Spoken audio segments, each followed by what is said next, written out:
qadrdoshlar, bugun mahallamizda mana O'zmilliy bank xodimlari, mahalla faollari va mahalla raisimiz ishtirokida yig'ilish bo'lib o'tyapti. Yig'ilishdan ko'zlangan asosiy maqsad O'zbekiston Respublikasi Prezidentini o'sha tashabbuslari bilan mahallada, har bir mahallada fuqarolar bandligini ta'minlash, yoshlarni ish bilan ta'minlash, o'sha kreditga yo'naltirish va bandlikni ta'minlash bo'yicha tijorat banklari biriktirilgan.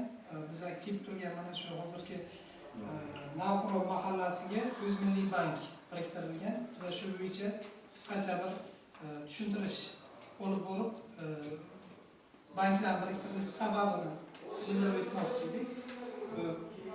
Tuman tijorat banklaridan, demak, bizning O'zmilliy bank Qiziltepa BXL xodimlaridan Farruh aka, Tavois MFI, Xomrobod MFI va Navqiron MFIga biriktirilganlar va o'sha tumandagi o'sha mahalla, o'zlari belgilangan mahalladagi yoshlarni ish bilan ta'minlash, ularni kreditga yo'naltirish va bandligini ta'minlash bo'yicha davlatimiz rahbari tomonidan belgilangan topshiriqlarning ijrosini bu yo'l ta'minlaydi.